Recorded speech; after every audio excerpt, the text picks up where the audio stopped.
worst kept secret of Halo campaign evolved was finally announced at like the Halo World Championships, whatever.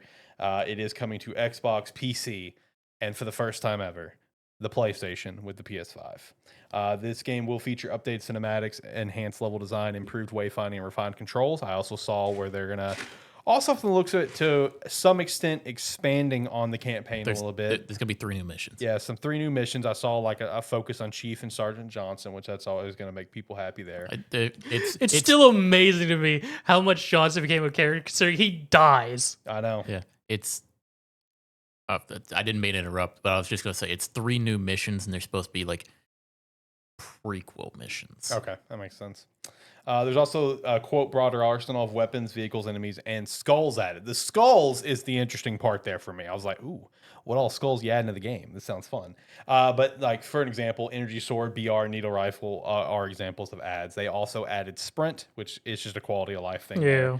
You can also hijack weapons along with pilot race, which was both previously not in the original game. That was stuff that added Adding a into BR in there changes that. It really game. does. It really does. Like even the sword, like that changes the first game, like 100%. I mean, sword. Yeah, it's like that's like your power moment. Yeah. but I'm just thinking like BR in general. Yeah, the battle rifle that will be nullifies a lot of that. will be game. a significant game changer. There will be solo, 2-player split screen on console only, and up to 4-player online co-op, full crossplay and cross progression. They will not be doing a PvP. This is a campaign only game, hence the name Campaign Evolved, and it's set to come out next year.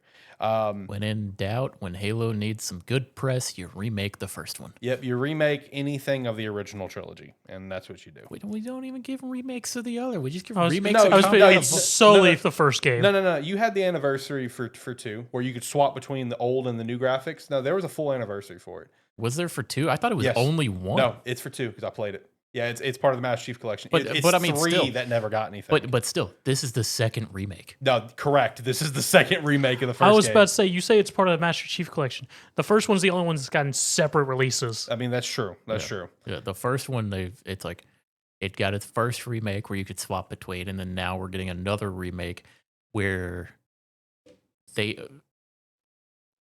it's probably more in line with like what we're used to with remakes at this point, where it is slight alterations of what's actually going on. Yeah. Because they are expanding all the zones a little bit because of like the multiplayer or like the 4-player co-op and everything adding into it. Yeah. I mean, I'm fine with. Yeah, I mean, it's a fun game. It's a game that you'll have a great time with friends. I'm fine with it. It'll be fun. It'll be fun. But it'll be a $30 to $40 experience. Oh, it won't be. You know it won't. For what they're offering, they charge more than that. That's a bit rough. At least it's coming to Game Pass. I mean, that's not a good excuse anymore. Game Pass is expensive as shit now. I mean, you right there. I stacked up some 3-month cards before the price went up on them. So I'm good for a little bit to debate if I want to cancel it later. I'm good for a little bit. It did go up quite a bit. But this thing's going to be like $60, $70. You know it is. Unfortunately. We hate to admit it, but we know it's going to be 60 or 70. I mean, not only should the game not, for what they're offering, the game itself shouldn't be that expensive. True.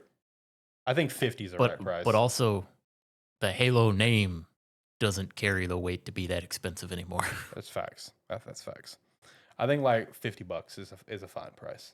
If they had the full PvP multiplayer, I would say if it's 70, it's whatever. Yeah, but you gotta remember. I don't know. 50 still doesn't sound great. I was gonna say $50. You gotta remember that's Halo 1 campaign. That is at most a 4-hour experience. Yeah. And if you're playing it with 3 other people, it's gonna be very quick. It's like it's gonna be it's a quick experience, and it's not like the Halo 3 campaign where you'd have fun playing it 20 times. It's Halo 1 campaign. You play it a couple times and you're good. Yeah, not picking the game back up. I was about to say, the most I would assume we'd get with having 4-player co-op is they're going to throw more enemies at us and the rooms may be slightly wider. Right. So, I don't know. Either way, it'll be fun for what it is. Hopefully you're right, though. Hopefully the price is right. We know it won't be, but hopefully it is. And then also in the midst of all of this that came out, there was some Xbox that I wanted to highlight. from basically all three of the figureheads of Xbox. All three of them had something to say this week. Phil Spencer up first says the next hardware Microsoft announces as first party will be considered their next console.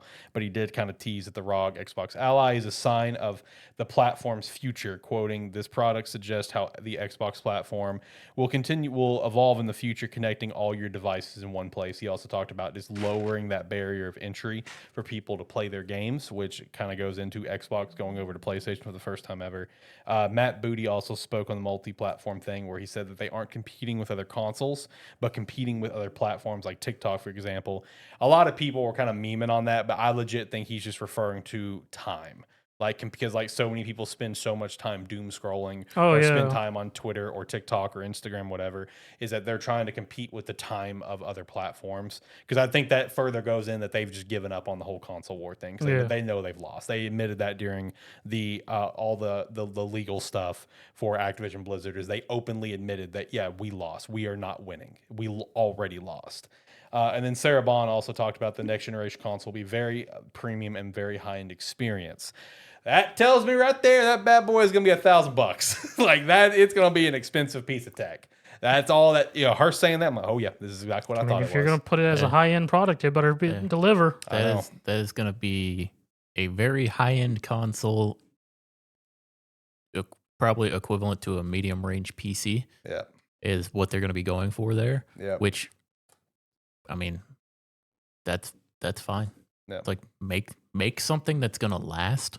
If you're gonna do it, don't make something and half-ass it. If you're gonna say you're gonna make a high-end product, make a high-end product that's gonna run whatever the hell needs to go on it. Yeah, for the next 8 years, forecast this thing.